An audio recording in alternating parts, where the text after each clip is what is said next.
at na pamamahayag. Konektado! Napapanahong aral at prinsipyo mula kay Hesukristo. Konektado! Mga kapatid, magandang Sabado na umaga sa inyong lahat. Sana po'y nasa magandang katayuan kayo ngayon pong Saturday morning at tayo po'y sama-sama muli sa loob ng 30 minutes dito po sa ating programang Konektado. Dito po sa 702 DZAS Agapay ng Sambayanan. Tayo po ay Radyo TV at membro po tayo ng KBP, ang kapisanan ng mga broadcaster ng Pilipinas. Muli po, ito po si Pastor Jay Banzuelo. I do hope na kayo po ay nasa magandang katayuan ng inyong mga buhay at sa inyong pong mga activities na inyong pong tinutugunan ngayon pong weekend na ito. Sapagkat sabi nga ng iba, masarap daw na mayroong bakasyon para sa mga estudyante. Ang ilan naman po dahil weekend, meron pong mga activities at of course mayroong rest and relaxation. Possibly kasama po ang ating mga loved ones, ang ating mga pamilya. And of course, definitely, kailangan din ho nating pagbantayan ang ating hong panahon dahil bigla hong mainit at biglang uulan ng malakas. At mukhang meron naman hong isa pang pagbabago ng panahon na nagaganap sa ating bansa. No? Mula po sa mainit ay bigla na hong umuulan at papunta na ho tayo ng araw ng Hunyo. At yan na po ang atin hong sabi nga natin panibagong season, no? Sabi nga natin tag-init, then papuntang tag-ulan. At malamang sa hindi, yan na po ang magiging panibagong kondisyon naman na ating pakikibagayan. Makatapos ang maalansangan, mainit, yan naman hong maalansangan, nabasa. Yung iba tinatanong, ba't maalansangan pa rin po? Kasi hindi pa ho nawawala yung medyo epekto ho ng humidity. Pero kalakip din noon ay umuulan. Kaya nga ho, ito yung mas matindi ho. Yung sabi nga natin, yung alansangan na yan ang nakaka-apekto ho sa ating mga pangangatawan. At ano na naman ho yan, sana po ay mapaghandaan po natin. Para ang ating kalusugan at pangangatawan ay hindi po malagay sa bingit ng alanganin. Ang atin hong discussion for this weekend ay embracing change. Pero yun hong atin hong gustong talakayin about embracing change ay connected din dun sa atin hong mga discussion about acceptance. Of course, yung hong kaisipan natin in relation to change. At ano ba yung tamang attitude din natin if changes do take place. Meron akong isang na-attendan na isang gathering noon. Simple lang tanong ng moderator. Gusto mo bang mag-improve yung buhay mo? Marami nagtaas ng kamay. So definitely, marami ang hindi masaya sa kanilang kondisyong pangbuhay, pangkasalukuyan ng panahon na yun. Yung una, baka iniisip mo may potential pa. Hindi necessarily masama, pero iniisip mo meron pang possibility of moving up at meron pang potential ng pag-inam ang iyong buhay. And yet, may possibility rin na karamihan din doon na nagtaas ng kamay ay hindi kagandahan ng takbo ng buhay. Kaya ho nagnanais na ang kanilang mga buhay ay mabago at magkaroon ho ng upgrading. Pero para ho magkaroon ho ng pag-inam ang ating buhay, kagaya na nabanggit natin, kailangan ho na merong alteration at adjustment. No? So yan nga ho ang change. Ang change po ay hindi madali. Kagaya po nung lesson natin mga 2 weekends ago. Sabi natin, most of the time we are struggling and fighting to hold on. And then there comes a time that we have to struggle and fight to let go. Yan naman ho ang irony na ating mga buhay. May mga pagkakataon talagang ayaw nating bitawan ng mga bagay-bagay. And yet on the other hand, kailangan bumitaw tayo sa mga bagay-bagay sa ating buhay para ho tayo ay umusad at mag-improve. Meron hong sinulat yung scientist na si Charles Darwin. Quite familiar, no? Kasi nga yung Origin of the Species, yung kanyang sinulat, kung saan nilalaman yung sa evolution, ay hindi naman ho yun ang ating pag-uusapan, kundi yung kanyang observation sa maraming mga living things na kanyang mga sinuri as a scientist. Ang sabi niya, it is not the strongest or the most intelligent who will survive, but those who can best manage change. So hindi daw yung pinakamalakas, kahit nga yung pinakamatalino, ang garantisadong magtatagumpay. Ang magtatagumpay daw ay yung mas magkakaroon ng kakayahan para pakibagayan ang mga pagbabago. No? So, meron akong pinapanood na documentary noon, no? Sa tungkol sa mga foxes. No? Pwede ba nating tawaging maliliit na asong gubat? Doon sa Hokkaido sa Japan, mga ilang years ago. Nagpunta kami ng December, ng kaming family. Habang kami ay naglalakad sa daan, bigla kami may nakasalubong na fox, no? Pero yung kulay ng as ano na ito, hayop na ito, nung nakasalubong namin ay parang rust brown, no? So, contrast doon sa snow, no? Kasi doon ho sa Sapporo, matindi ang niebe at puting-puti ang kapaligiran. Siya ho ay kitang-kita mo sa kanyang pagtakbo. Kala ko nga noong una ay maliit na aso. Yung pala ay bahagi ng wildlife ng lugar na yon, at nandun nga yung fox. Pero sa mga napapanood kong documentary, pinapakita na meron pala mga foxes, especially yung Arctic fox, na depende sa season, nagpapalit siya ng kanyang kulay ng balahibo. Pagka panahon ng tag-init o kaya ay tag-sibol, yung kulay niya ay brown. At pagdating naman ho ng papunta na ng taglagas, no? Tapos yung papunta na ho ng taglamig, nagsisimula na siyang mag-change. And then eventually, pagka puro niebe na yung palibot, puting-puti na rin yung kanyang balahibo para ho siya ay makapag-camouflage. Kasi hindi naman siya yung pinakamalakas. Ang ibang mga hayop, pwede rin siyang silain, bagamat siya in itself is a predator. Pero ayun nga, yung kanyang ability to adapt, yung kanyang ability para ho makibagay dun sa pagbabago ng panahon is a very important factor sa kanya ding survival, no? So, ang change, of course, ito ay one of the illustrations lang, but yung change ay kailangan talaga. At yun ay nakakatulong din sa atin para tayo ay makabagay at makasulong sa changes o sa mga pag-iiba-iba ng atin hong life conditions. Meron akong isang nakuhang chart, meron siyang sinasabi, understanding the importance of change. I-present lang po itong chart na ito ng 5 bagay na pwede hong maging kapakinabangan ng pagbabago sa ating buhay. First, change brings new opportunities, no? Yung pagbabago, may mga pagkakataon, ito yung magbubukas ng panibagong oportunidad para sa iyo. Alam niyo, ang hirap, no? Pagka ikaw ay nasanay na sa isang routine, o kaya ay secure ka sa isang ginagawa. May mga times, pag sinasabing sumubok ka ng isa pang siguro trabaho, o kaya sumubok ka ng isang panibagong adventure, o kaya sumubok ka ng pag-take ng panibagong challenge sa iyong buhay, minsan ang daling i-recommend, pero hindi ho ganun kabilis, lalo yung change ng profession. For the longest time, yung isang tao ay nasa isang kumpanya, kumikita siya ng 15 and 30 sa kanyang income, no? Kinsenas at 30.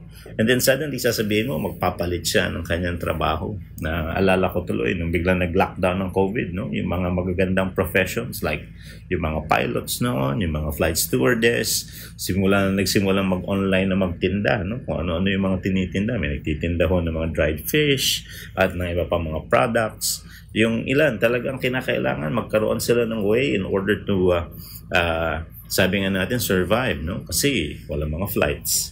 Siyempre, walang employment, wala ring income. Pero hindi naman pwedeng huminto yung buhay.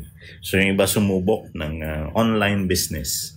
Meron nga akong dinedicate dyan sa may bandang Binangonan na parang warehouse, no? Yun naman ho, nag-online selling at lumaki. At yun nga, isang buong warehouse naman yung kanya hong na i-dedicate dahil dumami na yung kanyang empleyo, no? Nasabi nga nila, nung nag-pandemic, yung husband kinakailangang umalis sa trabaho. Nanganib na ang kanilang daily expense, no? Kasi syempre nung dito sa Pilipinas ngayon, most of the time both husband and wife ang nagtatandem para ho yung income ay mas maganda-ganda para sa needs ng family, depende pa sa bilang at kung ano yung quality of life or yung kinakailangan tugunan sa kalagayan ng buhay ng isang pamilya. Pero yung pressure na yun, na nawalan ng trabaho yung isa sa kanila, ay nag-prompt sa kanilang maghanap, magsubok. At of course, may sense of fear, no? May sense of doubt. No? Okay ba to? Natatakot ka kasi baka hindi ito magtagumpay, lalo kung masadlak. No? So malaki ang risk. And of course, you doubt your capability, lalong-lalo na kung ito ay isang panibagong endeavor. So it's very important din yung sense of confidence and courage, especially faith in God. Kaya nga ang sabi, yung change brings new opportunities, no? Talagang minsan yung change ay decision mo Or yung change ay prompted ng circumstances out of your control, but you have to adapt. And then may kita mo, merong mga pagbabago at mga pagkakataon na bubuksan at pagka natugunan mo ng tama, pakinabang sa'yo. So that's number 1. Number 2, change challenges us to adapt. So talagang minsan, no, ang pagbabago, hindi madaling pakibagayan, napipwersa ka muna di ba? Ito nga, yung NCAP, yung non-contact apprehension, no, sa mga ilang major thoroughfares dito sa Metro Manila. Ang ako siguro sa 30 taon meron na ako nagpapabalik-balik gumagamit ng daan na yan sa EDSA. So, yan ho, ay no, lalo na yung wala pang bus lane at meron pang inabutan ko pa yung time na may mga intersection stoplights pa Well, hindi pa yung mga U-turns ang ginagamit Talagang ang hirap. May mga times talagang nawawalan ako ng malay in the middle of the trip. May at least 2 occasions akong naaalala. Ay ang Guadalupe Bridge going north. Maliwanag na maliwanag dyan kasi may mga billboards nasundan ko na sa harapan ko yung ambulansya. Siyempre yung ilaw niya nagde-blink ang traffic. Ako naman may motion sickness na trigger ako. Na talaga naman sabi sa inyo, wala kang magawa Talagang very annoying para sa akin yung ilaw. Buti nakaabot ako dun sa tapat ng mall dyan na malaki sa may Ortigas. May emergency bay dati dyan yung MMDA na wala pang bus lane. Nakagilid ako Nakita ko pa ng kaunti yung oras. And then, wala na ako ng malay. Nagising ako, at least from my recollection. Kinompute ko, mga 30 minutes akong nawala ng malay dahil nga sa sobrang pagkahilo. So, mga ilang pagkakataon yan. So, lahat ng mga bumabiyahe dyan, nag-iisip, sana dumating yung panahon, may mas mabuting sistema at gumanda-ganda yung takbo ng mga sasakyan, yung magkaroon ng kaayusan. Kasi nga, talaga namang overloaded yung daan. Pero kahit papaano, kung meron sana mas maganda-gandang sistema, ay ayun na nga, mas maganda-ganda yung flow ng traffic. Dumating yung non-contact apprehension through mga camera footages, mga videos, pwede kang tikitan. Of course, bago nag-pandemic, medyo naiba, yung mga tao, makapansin mo.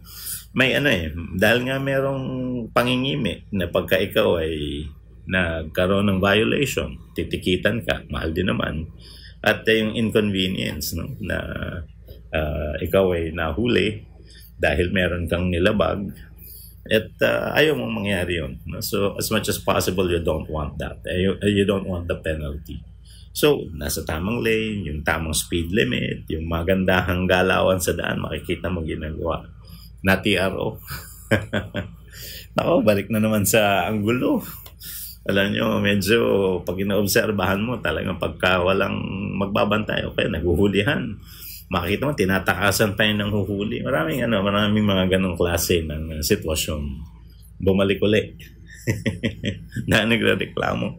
Pero sa isang banda, nakikita mo rin, balik na naman doon sa may kaayusan.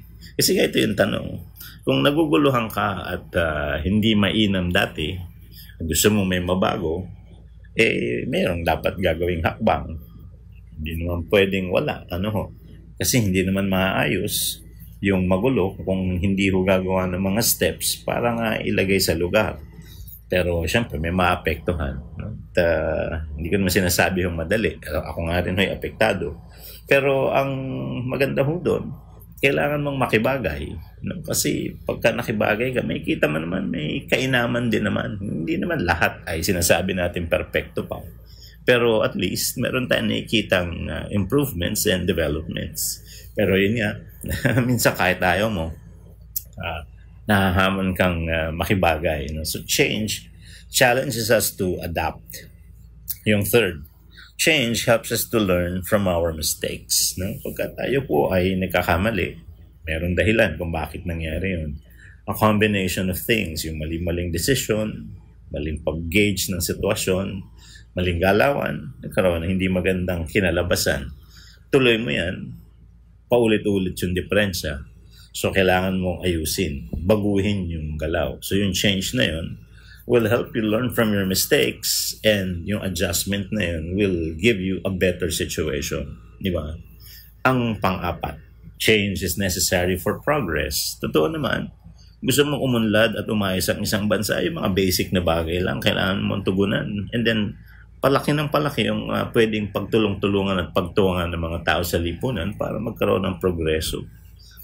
And di ba, ito lang ho, hindi naman ito pagyayabang, pero pagka ikaw ay nagpupunta ng ibang bansa, of course, may mga na-appreciate kasi yung homeland. No? Pero isa sa mga bagay na wini-wish mo naman, yung mga ninanais mo, na sana ay magkaroon din ng ibig sabihin pag-inam, lalong-lalo na yung simpleng-simpleng mga bagay. Alam mo, dito sa Pilipinas, medyo ang malungkot dito. One way, makakasalubong mo. Salong at galit pa. Pagka sinasabihan at binubusinahan, yun pang matapang. So, paano tayo magbabago? Yung one way na, one flow nga lang, yung one direction lang, sasalubungin mo, hindi niniisip mo, okay lang. Ay, hindi tayo magpo-progreso noon, di ba? Meron tayong procedures in order for us to have yung professionalized na at regulated na mga sistema, katulad ng pagkuha ng lisensya, dadayain, At yun nga, itong lately na nalalaman natin na ang dami hong mga gumagawa ng hindi ayos, may mga illegal na pamamaraan. Naalala nyo, may isang network noon, gumawa sila ng documentary, yung aso. Ikinuha nila ng lisensya at nabigyan ng lisensya. Sipin nyo po yun. Yun ay simpleng bagay, pero ayun na nga, may nakalagay din sa atin. Minsan, takutan na no? Bawal tumawid dito. Yan, aakyat pa. Bawal tumawid dito, may namatay na. Una pala, bawal tumawid na, nakamamatay. Bawal tumawid dito, may namatay na. Nihintay mo na lang yung susunod, bawal tumawid dito, marami nang namatay. Ibig sabihin, kung saan bawal, doon pupunta. No? So, medyo, it's a sad thing. Bakit? Because, minsan yung convenience, talaga namang gusto natin. Kasi yan, mas malapit, totoo naman. Mas madali dyan, totoo rin. Kaya lang, delikado at hindi maayos. Kaya nga pagka nilagyan ng sistema, may discomfort sa ibang mga bansa. Yun hong pagitan ng mga train stations at ng mga overpass, yung mga underpass at yung iba pang mga locations, nilalakad ng tao. Kaya inaayos nila yung mga sidewalk at nililinis din yung mga tawiran at dadaanan ng tao para kasi kailangan ng lakaran hindi yung tao mangingimi at siya yung pupunta dun sa gitna ng kali at mapapanganib ang buhay niya. Or yung sidewalk, may nakagarahe doon, magpipwersa kang ikaw ang lumagay dun sa kali. Maliliit na bagay. Alam ko yung iba sa atin ay sasabi, sayang yung space. Maraming mga, kung tawagin natin ay mga reasonings para kontrahin yung isang sistema. Pero isipin mo rin, bakit nga ba hindi tayo umiinam? No? Ano bang pag-inam? Lahat naman tayo nagnanais, sana mag-improve tayo, masenso tayo. Pero yung pag-asenso sa aking pagtingin lang, sa mga simple at maliliit na bagay nagsisimula Pagka doon hindi natin magawa ng paraan, yung malalaking bagay, napakahirap natin pagkaisahan at ang hirap nating masustain. So change is necessary for progress. No? Merong gradual, unti-unti, merong abrupt, biglaan. Kasi nga, depende dun sa need. No? But number 5, change can be uncomfortable, but it is temporary.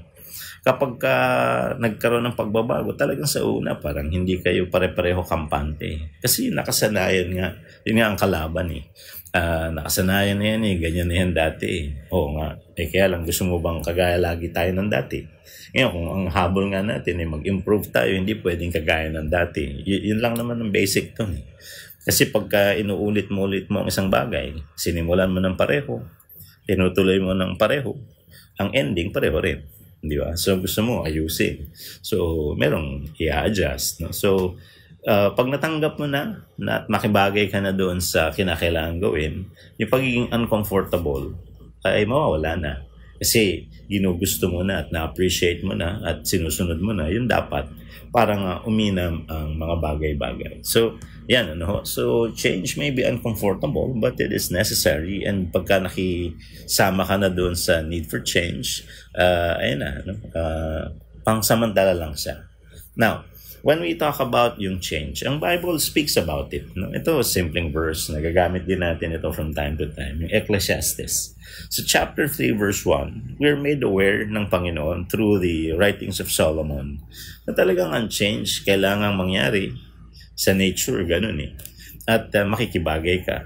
Halimbawa, ito sabi sa Ecclesiastes 3:1, there is a time for everything and a season for every activity under the heavens.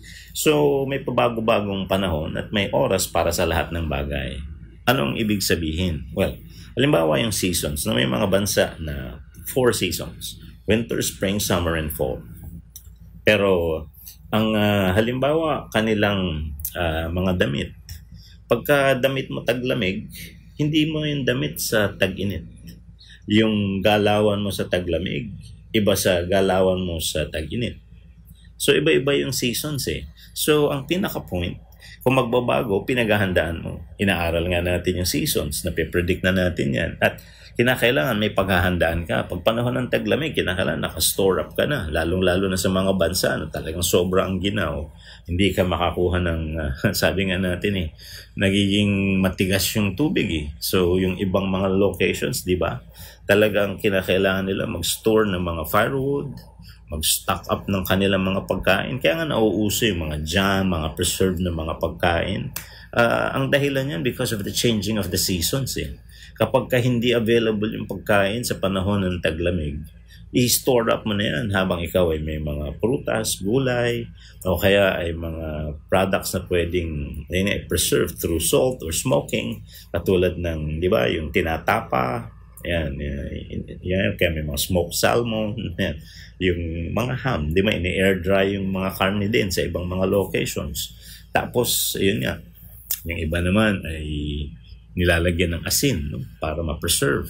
Yung mga bagay na yun ay ginagawa because you are anticipating that a season wherein food and supplies are difficult, ipe-preserve mo sa panahong pwede kang mag-collecta niyan, at pagdating ng panahong matindi ang lamig, may kakainin ka. Otherwise, you will perish. Merong negatibong epekto sa iyo yung pagpapabaya doon. So, talagang ang tao dinisenyo ng Panginoong Diyos to adapt to changes. No? Ang circumstances nagbabago. Ang kailangan din ng tao marunong makibagay doon sa mga pagbabago na yun. For survival, and may mga occasions for betterment, no? Yung pag-inam ng kalagayan ng buhay. Ito, maganda. Singer to. Narinig nyo na yung Jonas Brothers? Ito naman si Nick Jonas. No? Sabi niya, simpleng quotation lang, life happens. Adapt. Embrace change and make the most of everything that comes your way. Talaga naman yung mga magaganap sa buhay, mangyayari yan. Kailangan mong makibagay daw o pakibagayan yung mga pagbabago ng takbo ng buhay. Yakapin mo yung pagbabago na yan at kung ano yung oportunidad na bubuksan sa iyo, gawin mo yung pinaka pwede mong gawin para, sabi nga, mapakinabangan yan. Now, ako nga naisip ko itong mga musicians. One time, nanonood ako ng documentary ng isang group. Alam nila na sila ay tatanda.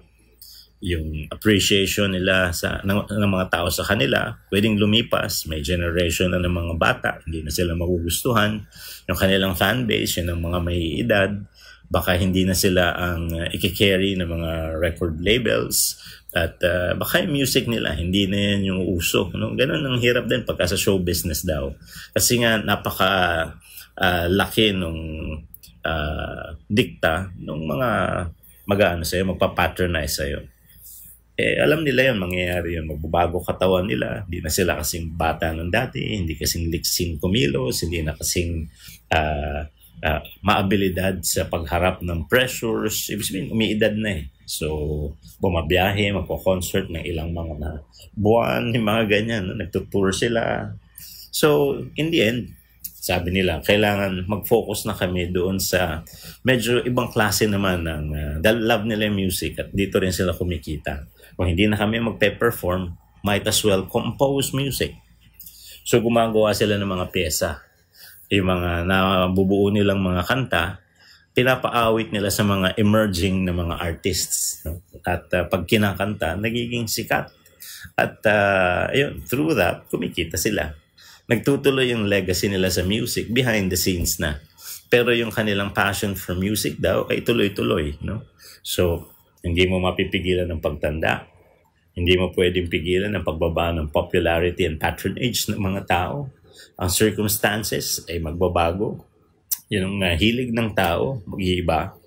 Pero kailangan may pamamaraan din para makatuloy ka pa kung gusto mo pang i-engage yung ganyang klase ng, sabi nga natin mga activities o sitwasyon ng buhay. So, siguro yun nga.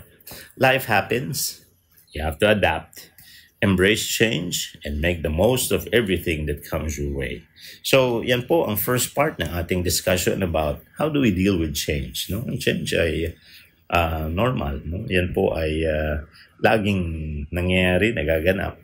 Pero sabi nga, yung hindi naman yung pinakamalakas at hindi yung pinaka-matatalino ang garantisado sa survival. Yun daw nagagarantihang magsusurvive are those who can adapt to change. Sa ating mga buhay, paano nga kaya? No? Kasi nagta-transition, iba-ibang seasons of life. Paano nga ba ang ating pagharap sa mga pagbabagong ito?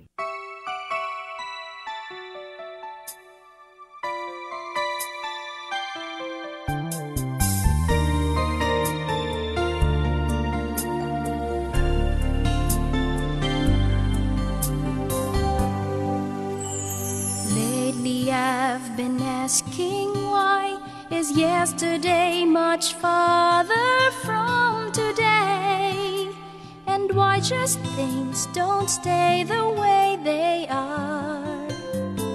It's a fact I can't deny, the letting go of ways that I embrace is not that easy, but I know that you'll be always there for me through changes, through every shift and turn and alteration life may bring.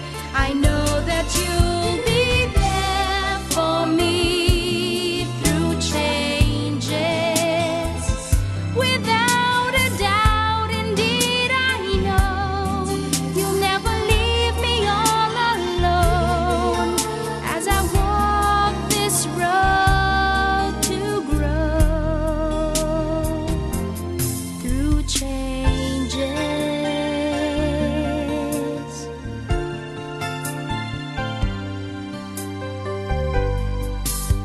I thought I had to pitch my tent and settle on a place under your cloud, but when it's time to move on, I just can't.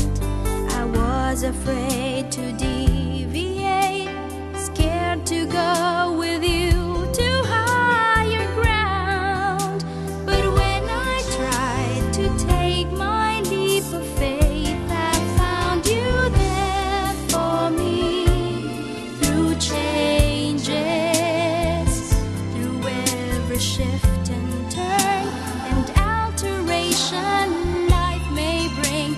I know that you'll be there for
Ito ang Far East Broadcasting Company Philippines. Sa kanyang ika-77 taong pagbabahagi ng mabuting balita sa mundo para kay Kristo hanggang marinig ng lahat. Sumasahimpapawid Sa Mindanao, 1062 DXKI, your friendly voice, Coronadal City. 1116 DXAS, your community radio, Zamboanga City. 1197 DXFE, the Good News Radio, Davao City. 103.3 DXJL, your positive choice, Cagayan de Oro City. 106.9 DXGR, Radyo Gandingan, Cotabato City. Sa Visayas, 1233 DYVS, Sweet Voice of Salvation, Bacolod City. Up 987 DYFR, Life Changing, Cebu City. 97.5 DYFE, Unang Tugon ng Pamayanan, Tacloban City. Sa Luzon, CARE 104.3 The Way FM, Legazpi City. 106.3 DZRK, Quezon, Palawan. 98.7 DZFE, The Master's Touch, Metro Manila. 702 DZAS, Agapay ng Sambayanan, Mega Manila. 1143 DZMR, Missions Radio, Santiago City. FEBC Philippines, ibinabahagi si Kristo para sa mundo. Ngayon ang malaking tanong, bakit kailangan nating matutunan ang tungkol sa change? Ang sabi ni Charles Darwin, isang scientifico, it is not the strongest or the most intelligent who will survive, but those who can best manage change. Hindi daw naman yung pinakamalakas o yung pinakamatalino ang tiyak na sabi nga natin, makakasugod o makakasulong sa buhay, pero yung may kakayahan daw na makibagay sa mga pagbabago. Yan ang atin hong natutunan. Change can be uncomfortable, but it is temporary. Sa simula, pag hindi mo pa naintindihan at hindi mo pa natatanggap yung pangangailangan ng pagbabago, medyo may resistance pa. So that provides you with uncomfortability. Nahirapan ka. Minsan nalilito ka at naguguluhan. Pero yun nga, pag natanggap mo na at nasanay ka na dun sa routine ng pagbabago, then yun nga, yung uncomfortability ng change is only temporary. Yung realization na ang change bahagi ng disenyo ng Panginoon sa takbo ng buhay ng tao ay nasulyapan natin from Ecclesiastes chapter 3 verse 1. Ano ho ang nakita natin doon? Sabi po ni Solomon, there is a time for everything and a season for each activity under the heavens. No? So sabi nga natin, katulad nga natin, yung transition from May to June, no? Usually may change na agad sa ating kalagayang pangpanahon. At sa iba namang mga bansa, meron din silang kung tawagin natin, di ba yung 4 seasons, yung winter, spring, summer, and fall. At yun nga, yung mga ginagawa mo ng summer, ay i-adjust mo whenever dumadating na yung pag-iiba ng panahon. May tagsibol, may taglagas, at meron ding taglamig. At pag taglamig, iba rin yung galawan mo compared sa tag-init, na pati mga suot mong damit. So, yun change, no? It's a regular thing na pinaghahandaan. At the same time, kinakailangan pakibagayan in order for us to continue on sa pag-inam at pagsulong ng ating buhay. Si Nick Jonas, no, kung kayo mahilig sa mga kanta, ay kasama ng Jonas Brothers. Pero hindi kanta itong aking babasahin. It's a quotation na nakuha ko lang and quite fitting din kasi sa material natin. Sabi niya, life happens. No? So yung buhay, mangyayari. In our case, sa ating pagtingin dito mula sa mata ng Panginoon, kung ano yung papahintulot ng Panginoon, yun ang magaganap. Ang challenge is to adapt. No? Yung adapt ay yung atin hong pakibagayan at masakyan yung takbo ng buhay. Ano man yan. Kung yan man ay pagbabagong paakyat o yan ay pagbabago na medyo may downside sa buhay natin. Embrace change. No? Yakapin mo, tanggapin mo yung pagbabago and make the most of everything that comes your way. Kung ano yung pagkakatiwala, ano yung pagkakaloob sa atin, kinakailangan pag-inamin natin. No? Pakinabangan natin yan ng husto. Now, kanina, sabi nga natin, gusto natin ng pag-inam ng buhay. So, kailangan natin ng pagbabago. Now, let's look at 6 principles of breakthrough na yung principles are taken from Scripture. No? So, kailangan natin magkaroon din ng way paano ma-overcome or yung breakthrough ay mabasag. Makalusot tayo sa mga bagay na humahadlang sa takbo ng ating buhay. So, ito po yung 6 na prinsipyo. Number 1, you have to desire change. No? Before you can experience the change you need to desire that change. It starts in the mind. No? So, kailangan gustuhin mo. Iba kasi yung wishful thinking lang, sana mabago. No? Minsan, pagka ganun lang, well, may aspiration ka. Minsan, gusto mo, kaya lang wala yung willingness. So, ang nangyari, kahit i-present sa'yo yung opportunities for change and improvement, hindi mo naman nilalaban eh. Bakit? Yun na nga. Wala kang walang drive. No? And yet, if you desire it, you will be passionate about it at kung ano yung kinakailangan at di ba yung pinaka-driving force mo dyan, yung iyong passion at yung belief mo na kailangan talaga may magbago, kailangan merong pag-a-adjust, no? So you have to desire change. So yun po ay napakahalaga. Ang mga tauhan sa Biblia na nakita po natin nag-improve, there is a need for them to be challenged by God to commit to Him. Yung pinagagawa sa kanila, bagamat may mga uncomfortable na mga situations at tinugunan nila, you will see an improvement sa kanilang buhay. Pag-uusapan natin yung buhay nila Abraham, nila Moses, no? Pinag-uusapan natin yung buhay ng mga New Testament personalities like Paul, sila Peter, sila John, sila James lalo na. No? Pinapakita doon na talagang may trials, may difficulties, may mga adjustments. But if you commit to the Lord, ayun nga, yung desire for change, you will see yung tinatawag nating outcome. Now, yung second, you have to cry out to God. No? Sa ating aspiration for change, it's very important that we include yung God factor. Nandun ho yung prayer. You know, God is the only one who can change your circumstances. Therefore, turn to Him. He is more than ready to listen to you. Anong kailangan natin sa Panginoon? Yung magbabago lang naman. Courage, no? Una yan. Kailangan mo ng tapang o lakas ng loob doon sa magiging change. Patience, no? Kasi it will require, yun nga, sacrifices. It will require time, no? Yung pagbabago. So, kailangan natin ng patience. May mga times, we need help, no? Kailangan natin ng tulong. So, we come to God as the change happens. Minsan, we feel vulnerable or insecure. So, kailangan natin tumawag sa Panginoon sapagkat kailangan natin yung assistance talaga niya. We need His leading. Saan ako papunta? Kasi pag magbabago ka ng, halimbawa, profession, may decision kang gagawin para yung life path mo, di ba? Pagkaroon ng tinatawag nating, yun nga, alteration. May iba. And sometimes, you're quite doubtful kung tama ba itong decision na ito. Saan ba hangganan ito? Bilang tao, limited yung ating foresight when it comes to what the future holds, no? But the Lord knows. So, kailangan mo talagang ilapit sa Kanya. So, cry out to God. Yung third, leave your past behind. Now, in change, gusto mo ng pagbabago. At hindi lahat ng mga bagay sa iyong buhay ay dala-dala mo sa pagbabagong yan.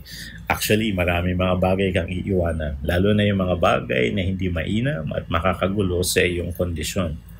You cannot move forward until you are ready to let go of the past. You have to release to receive. No? So, may mga times, yung kamay natin ay loaded ng mga bagay sa nakaraan. Pwedeng hindi okay. Kaya ang hirap lagyan ng panibagong hahawakan.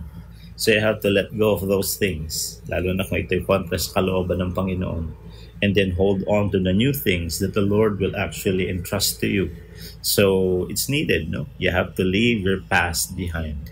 At may mga times, di ba sinasabi nga natin, baka there's something dragging you down or something that anchors you to your, nag-i-stasyon ka lang sa buhay mo. Hindi sa walang ambisyon, meron nga kaya ka nga na-frustrate. Hindi sa wala kang effort, binibigay mo nga ang lahat eh. Kaya ka nga napapagod kasi nakaangkla ka lang sa isang lugar. Baka kailangan mo nang bumitaw doon sa negatibong stasyon na yun sa iyong buhay so that you will now move forward. No? So very important yan.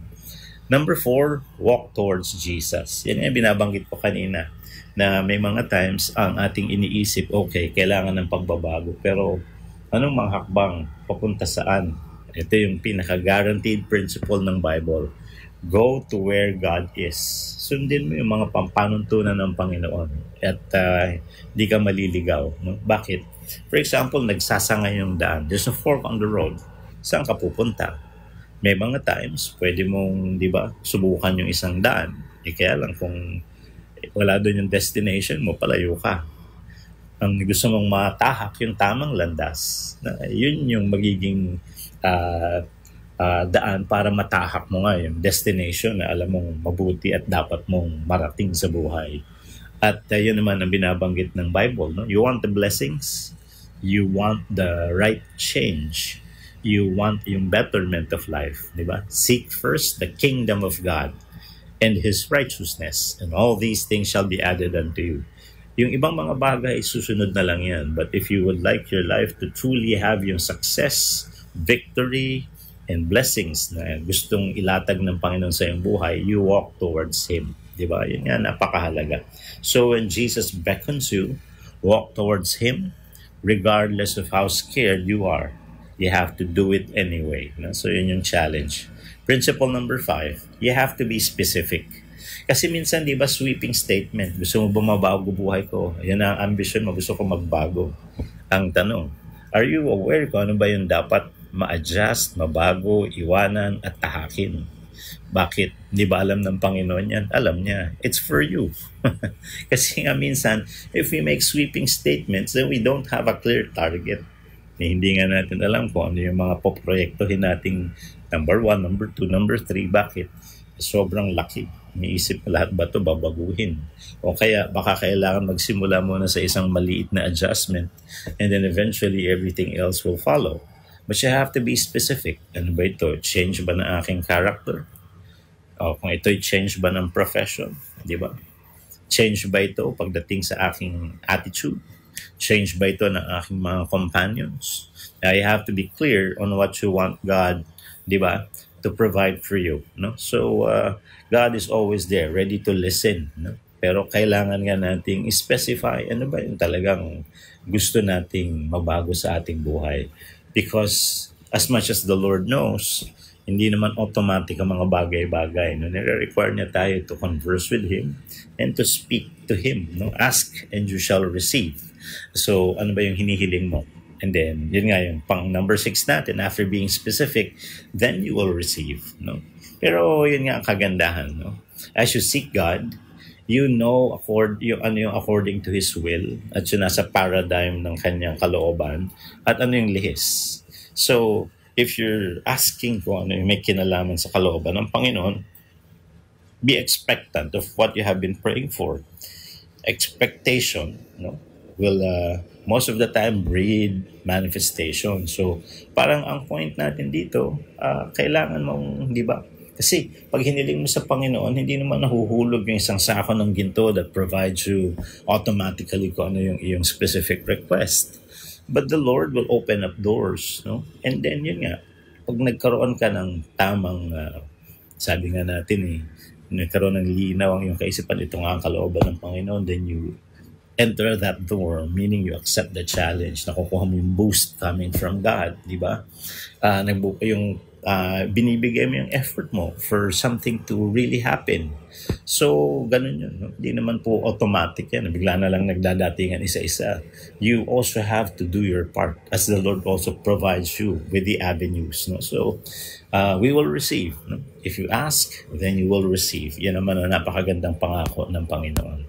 Now, yung John 15 verse 2, no? Ito nga yung change has something to do with maturity and growth as well. Pero ito rin ay nagpapahayag sa atin that the process is not as simple as we want. No? Meron talagang gustong ibigay sa atin ng Panginoong unawa that would clarify for us na yun nga, may procedure Sabi dito, John 15:2, He cuts off every branch in me that bears no fruit, while every branch that does bear fruit, He prunes so that it will be even more fruitful. Now, of course, if you take it in context, it's in John chapter 15, on the vine and the branches. Pero tingnan natin yung specific na process ng pruning. For example, as a person, no? Ano ba yung concept ng pruning, by the way? Puntahan mo muna yung mga halaman. Di ba? Ang sabi nga, ang pruning daw is a method na ginagawa that medyo drastic eh. Lalo na kung gusto mong palakihin yung bunga. Siguro yung pinaka-familiar tayo sa Philippines, yung malalaking bayabas. Ano ba tawag nila doon? Guapos, yung guava apple. Yung parang mga sayote, kalalaki. Before, iniisip ko, malalaking bayabas, malaking puno. Pero hindi pala. Parang, yun nga, pinuputulan ng maraming sanga at yung mga sanga nung pinalalaki ang bunga ay mini-maintain lang up to a certain height. Para yung nutrition ay pupunta doon sa mga bunga. At yun nga, yung pruning is not to kill the plant. Yung pruning is intended para yung halaman ay makapag-produce ng quality fruit. No? So, hindi siya madali. Pero pag ginagawa siya, may kita mo naman yung magandang resulta. In connection to people, no? I-apply natin yan. No? Merong mga bagay na hindi ayos sa atin. Kailangan itabasin ng Panginoon. Kailangan i-polish tayo ng Panginoon. At kinakailangan talaga ang Panginoon ay magpukol ng panahon in order to help us in bearing fruit, especially in relation to faith. No? Pero yun na nga siya. Yung pinaka-principle lang na gusto nating punin dito is about pruning. That even that has been used by Christ as an illustration in relation to faith. No? So sa ating mga buhay, huwag kang matatakot na tanggapin yung pruning process ng Panginoon with the change you are praying for. Yung movement ng Panginoon to also help you para sa alteration ng buhay mo at yung pag-aalis ng mga bagay na unnecessary at yung pangangalaga sa iyo para ikaw ay mamunga ng husto. And pruning is a method, no? And of course not easy, minsan irritating and uncomfortable as we have been discussing and change, but that will guarantee an improvement, no? Yun ay napakaganda. I was reading yung mga prayers kasi lately gumagamit din tayo ng iba-ibang illustration of prayers nung pinag-discuss natin yung God is your work matters to God, no? So yung worker's prayer, kung naalala ninyo, binanggit natin doon. Nagbanggit din tayo doon sa acceptance, no? Yung isang resolve na isang prayer ng resolution ng isang tao na I will remind myself to always trust in God. Yun yung prayer niya, essence ng prayer niya. Ito naman, the serenity prayer. It's one of the more popular prayers na matagal nang ginagamit ng mga tao. When I encounter it, sabi ko, bagay na bagay dito sa atin hong material. So ano ba yung serenity prayer? Grant me the serenity to accept your will, the courage to follow your path, and the wisdom to trust in your plan. Lord, help me find peace in surrender, strength in courage, and understanding in wisdom. O God, grant me the peace to accept your timing, the boldness to face challenges with your strength, and the discernment to seek your guidance. So, kung ka lang magkakaroon ng katiwasayan, pagka ang Panginoon ay kinikilala mo at may pananampalataya ka sa kanyang pagtulong sa direksyon ng iyong buhay, and the changes na pwedeng kanyang ipahintulot which will lead to your betterment. No? So, kailangan nga natin ng panalangin na yun. Napakaganda. And I do hope na kayo po ay natulungan itong ating material, Embracing Change, na sana po ay patuloy na humamon sa atin sa pagtitiwala sa Diyos at sa paglakad natin sa ating buhay ayon sa kanyang pangunguna. Paalala po ng ating programa, sa bawat pangangailangan at sitwasyon sa buhay po ng tao, ang salita ng Diyos laging konektado. Konektado! Napapanuhong aral at prinsipyo mula kay Hesukristo. Konektado! Inaanyayahan namin kayong makinig muli kay Pastor Jay Banzuelo sa Konektado, alas 11 ng umaga sa darating na Sabado. Ama naming Diyos, kami po ay lumalapit sa inyo ngayong araw na ito upang humingi ng kapatawaran at humingi ng gabay.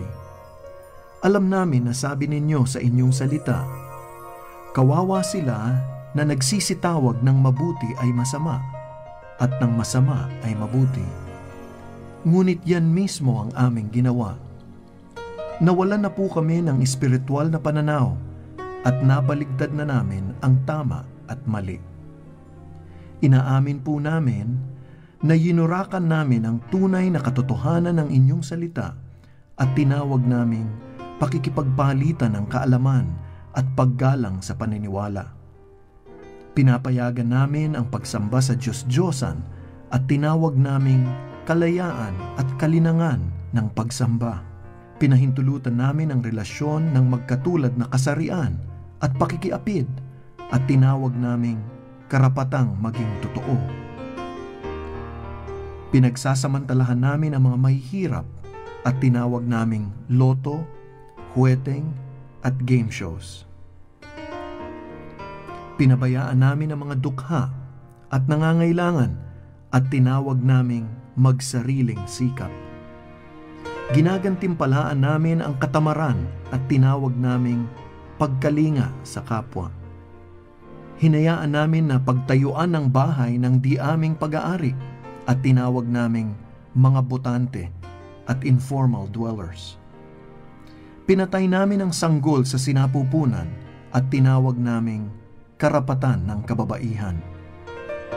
Pinatay at linigpit namin ang mga kriminal at tinawag naming hustisya. Hinikayat na magkahiwa-hiwalay at mawasak ang pamilya at tinawag naming mga bagong bayani. Hinayaan na lang na umasa sa paghihirap ng iba at tinawag naming pasalubong. Hinayaan na walang disiplina at walang modo ang mga kabataan at tinawag naming makabagong pagpapalaki sa mga anak. Inabuso namin ang kapangyarihan at tinawag naming politika at pamamahala. Ninakaw namin ang salapi ng mamamayan at tinawag naming progresibong ekonomiya. Pinagnanasahan namin ang pag-aari ng aming kapwa at tinawag naming ambisyon sa buhay. Sinira namin ang kalikasan at tinawag naming kabuhayan. Dinungisan namin ang aming paligid ng kalaswaan, kahalayan at kababuyan ng laman at tinawag naming kalayaan ng pagpapahayag ng damdamin. Pinagtatawanan namin ang karunungan ng aming mga ninuno at tinawag naming mga makabagong kaisipan. Siyasatin mo kami, O Diyos, at alamin mo ang aming puso. Subukin mo kami at alamin mo ang aming mga pag-iisip. At tignan mo kung may anumang lakad ng kasamaan sa amin at patnubayan mo kami sa daang walang hanggan. Linisin mo ang bawat pagkakasala at kami palayain mo. Gabayan at pagpalain mo po ang mga kalalakihan at kababaihang hinalal ng bayang Pilipino na inyong itinalaga na pamunuan at pagyamanin ang dakilang bansang Pilipinas. Bigyan niyo po sila ng karunungan at kalakasang mamuno, manindigan, magpasya at manguna sa amin na naaayon sa inyong layon para sa aming bansa at magbigay dangal sa inyong pangalan. Hinihiling namin ito sa ngalan ng inyong anak na aming Panginoon at tagapagligtas, si Hesukristo. Siya nawa.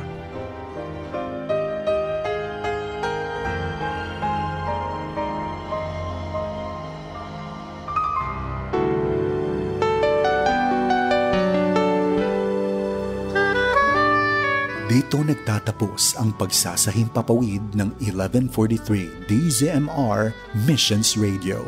Ang himpilang ito na hindi komersyal ay pag-aari at pinamamahalaan ng Far East Broadcasting Company Philippines.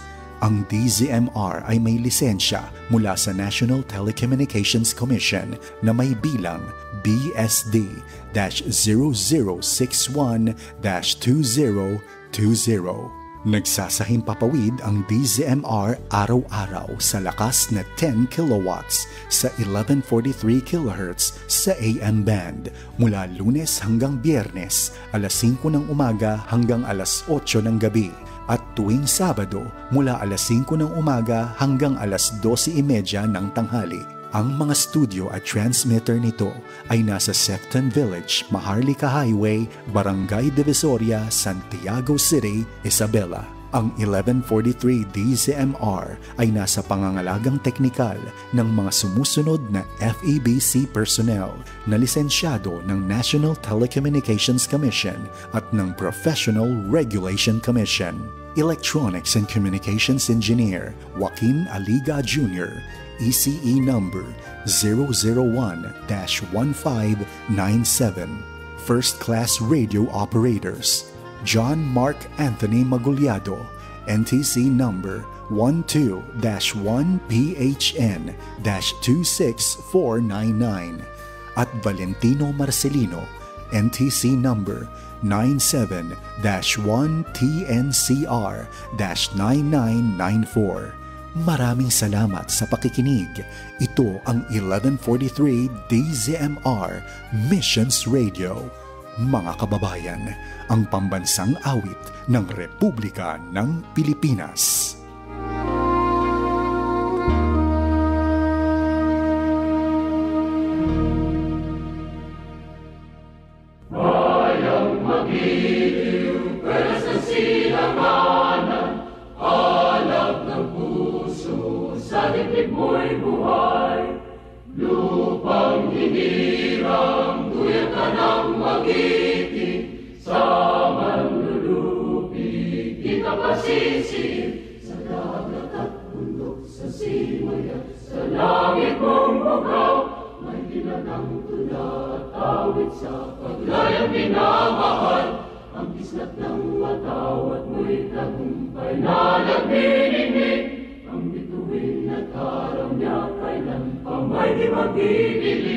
Lupa ng araw